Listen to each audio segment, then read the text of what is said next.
అప్పుల బాధలు వెంటాడుతున్నాయా? అయితే 6 జేవిఆర్ వారి జాతిరత్నాలు ధరించండి. Hello viewers, welcome to our channel. నేను మీ యాంకర్ రేవిక. సో మనం మార్నింగ్ నుంచి కూడా ఒక న్యూస్ అయితే వింటూ ఉన్నాము. బీరాంగూడలో జరిగినటువంటి దారుణ సంఘటన. సో అసలు మొత్తానికి అయితే ఇప్పుడు ఎవరిది తప్పు అనే కోణంలో కూడా దర్యాప్తు జరగడం స్టార్ట్ అయిపోయింది. సో వాళ్ళ మదర్ ఎవరైతే ఉన్నారో తనే కల్ప్రిట్ వన్గా కూడా కన్సిడర్ చేయడం జరుగుతుంది. అయితే ఈ అమ్మాయి ఎవరైతే ఉన్నారో తను ఐసీయూలో ఇప్పుడు ట్రీట్మెంట్ తీసుకుంటూ ఉంది. బట్ అబ్బాయి చనిపోవడం అదైతే చాలా బాధాకరమైన విషయం. అసలు ఏం జరిగింది అని క్లుప్తంగా ఒకసారి వెళ్లి చూస్తే ఇద్దరు కూడా 10th క్లాస్ నుంచి ప్రేమించుకుంటున్నటువంటి స్టోరీ మనందరికీ తెలుసు. సో ఇప్పుడు వాళ్ళు ప్రెజెంట్ బీటెక్‌లో చదువుతున్నట్టు.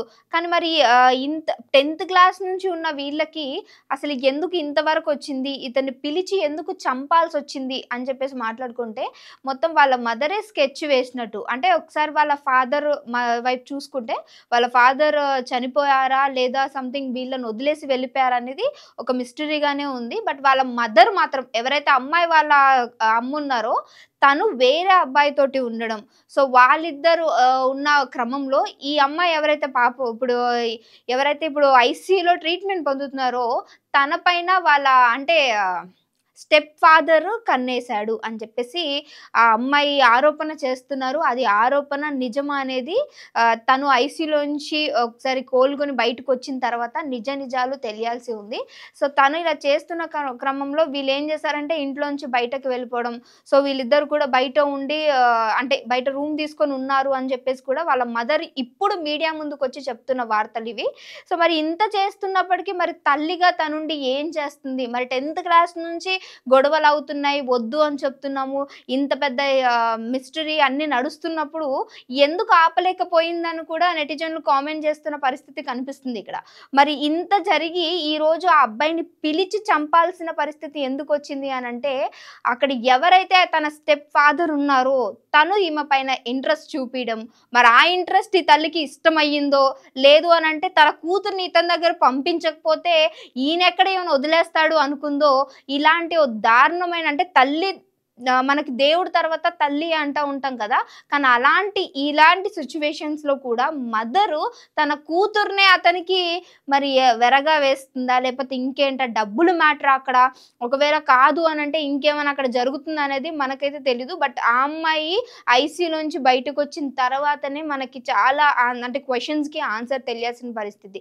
సో ఒక్కసారి ఏం జరిగిందని సీన్ రిపీట్ చేసుకుంటే సో చాలా రోజుల తర్వాత వీళ్ళని ఇంటికి పిలవడము, ఒకసారి మాట్లాడదాము అని చెప్పేసి కొన్ని పరిస్థితులు అక్కడ జరిగిన తర్వాత ఎవరైతే అబ్బాయి ఉన్నాడో వాళ్ళకి మదర్ ఇంకా ఫాదర్ లేకపోతే వాళ్ళ పెదనాన్న దగ్గర తిను ఉంటున్న పరిస్థితి. సో వాళ్ళని ఒకసారి రమ్మను మాట్లాడదామని చెప్తే వీళ్ళతో ఎందుకు అని ఫస్ట్ నేనెళ్ళి మాట్లాడొస్తానని తను ఎవరైతే ఇప్పుడు చనిపోయిన అబ్బాయి ఉన్నాడో వాళ్ళ మమ్మీ వాళ్ళు పిలిచినప్పుడు అక్కడికి వెళ్తే ఆల్రెడీ పాపం మీ అమ్మాయిని కొట్టడము అంటే మీ అందరికీ తెలిసిన విషయమే. సో ఈ అమ్మాయి ప్రెగ్నెన్సీతో ఉంది.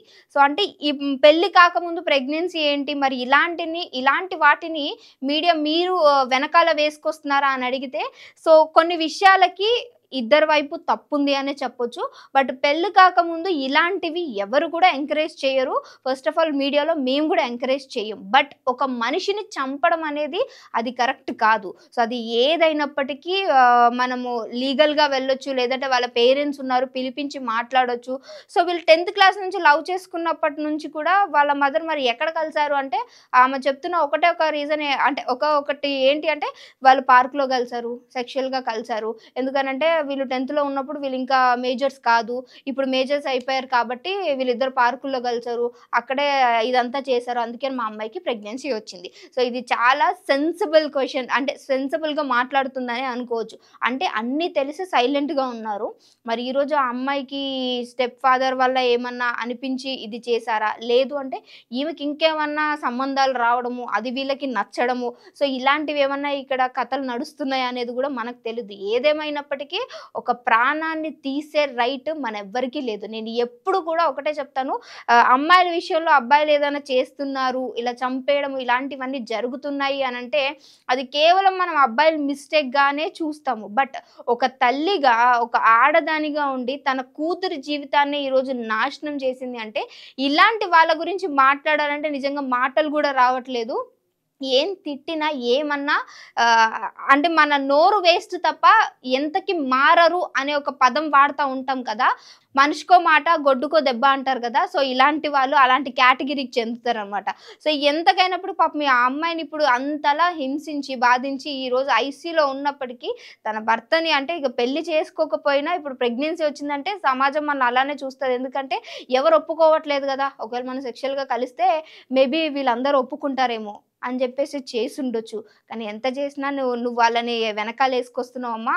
సో, ఎందుకంటే నువ్వు గూడా ఒక ఆడదానివే గాబట్టి నీకు కూడా ఇలాంటి ఏమైనా లింకులున్నాయా అని కింద బ్యాడ్ కామెంట్స్ చేసేవాళ్ళు కూడా ఉంటారు. సో, మనం ఇప్పుడు ఒక పెళ్లి చేస్తున్నాము అనంటే అన్నీ చూస్తాము ఆచితూచి వెనకాల 7 తరాలు, ఇటు తరాలు అన్నీ చూసి ఇంటి పక్కల అన్నీ గ్రహించుకొని చాలా అంగరంగ వైభవంగా పెళ్లి చేసినప్పటికీ అక్కడ జరిగేవి గూడా ఇవే గదా! ఏదో కట్నం తేలేదనో, లేదంటే ఏదో అనుమానం వచ్చిందనో, అమ్మాయి పట్ల వేధింపులు అనేది ఈరోజు జరుగుతున్నవి కాదు. ఎప్పటినుంచో మన తరాల నుంచి మనం చూస్తూ వస్తున్నవే. సో, స్టిల్ ఈ రోజు కూడా ఇంత అంటే మన టెక్నాలజీ జనరేట్ అయినప్పటికీ ప్రతి ఒక్కళ్ళు అంటే ఈ కులం అని పేరో, లేదు అంటే మా కులం కాదు, ఎందుకు వీళ్ళు మనల్ని చేసుకోవాలి, కొన్ని కారణాలతోటి మనుషుల మధ్య అంటే ఒక ఏదన్నా ఒక పురుగు వెళ్తున్న దేన్ని దాన్ని చంపాలన్నా గానీ ఫస్ట్ ఆఫ్ ఆల్ భయపడతాము. అది మనకి హార్మ్ చేస్తుందంటేనే గదా! దాన్ని మనం కిల్ చేయడానికి ట్రై జేస్తాం. అలాంటిది ఒక మనిషిని కొట్టి అంత క్రూరంగా చంపుతున్నారు అనంటే ఫస్ట్ ఆఫ్ ఆల్ వీళ్ళకి మెంటల్ సిట్యుయేషన్ కరెక్ట్‌గా లేదు. అంటే వీళ్ళ మెంటల్ స్టేటస్ సరిగ్గా లేదు అని అనుకోవచ్చు. సో, ఆళ్ళని తీసుకెళ్ళి ఫస్ట్ ఎవరైతే ఇద్దరున్నారో అబ్బాయిని అంత కొట్టి చంపారో ఫస్ట్ ఆళ్ళిద్దరిని తీసుకెళ్ళి మెంటల్ హాస్పిటల్ ఏసిన తర్వాత లైఫ్ లాంగ్ వాళ్ళకి జైలు శిక్ష వేస్తారా? ఏం వేస్తారా? అనేది జూడలేము. ఎందుకనంటే వాళ్ళ మెంటల్ స్టేటస్ ఎలా ఉంది అనేది గూడా అర్థం కావట్లేదు. రేపొద్దున ఆ అమ్మాయికి కూడా థ్రెడ్ ఉండొచ్చు.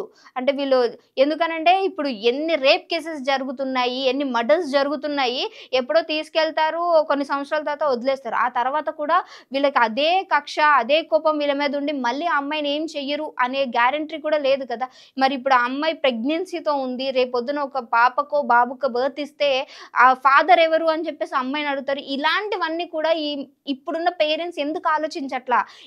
అంటే లవ్ అనేది ఒక్కటే ఉంది గానీ అంటే లవ్ మ్యారేజెస్‌ని సపోర్ట్ చేయట్లేదు గానీ, బట్ ఇష్టపడ్డారు కదా! వాళ్ళే హ్యాపీగా ఉండాలి అని చెప్పి వాళ్ళిద్దరిని మార్చడమా, కౌన్సెలింగ్స్ చేయడమా, వాళ్ళిద్దరికి పెళ్లి చేయడమా, లేదు అనంటే అది కరెక్ట్ అనిపియట్లేదు అనంటే దానికి అంటే వాల్యుబుల్ ఒక స్టాంప్ ఏసినటువంటి ఒక రీజన్ చెప్పి వాళ్ళిద్దరిని అంటే ఈ మ్యూచువల్ అండర్‌స్టాండింగ్‌తో వేరు చేయడం అలాంటివి చేయాలి తప్ప, ఇలాంటివి చంపేయడాలు, ఇలాంటివన్నీ చేయడం అసలు కరెక్ట్ కాదు. ఎవరికైతే ఎందుకనంటే చాలామంది ఇలాంటి వీడియోస్ చూస్తున్నారంటే మేబీ ఎక్కడో వాళ్ళకి ఏదో ఒక పాయింట్‌లో మనం కనెక్ట్ అవుతున్నాం. సో, మన చుట్టుపక్కల కూడా చాలా మందిని చూస్తూ ఉంటాం. బీ కేర్‌ఫుల్, అవేర్‌నెస్ తోటి ఉండండి. సో, దయచేసి ఈ వీడియోని అందరికీ షేర్ చేయండి. ఇలాంటివి మళ్ళీ మళ్ళీ జరగకూడదు.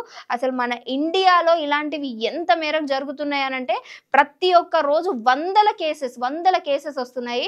సో, ఆ అమ్మాయికి న్యాయం జరగాలి. తను సేఫ్‌గా ఉండాలి అని చెప్పేసి మీరందరూ కూడా ఆ అమ్మాయి కోసం ప్రేయర్ చేయండి. ఇంకొక వీడియోలో మళ్ళీ మీ అందరి ముందుకొస్తాను. అంతవరకు చూస్తూనే ఉండండి అవర్ ఛానల్.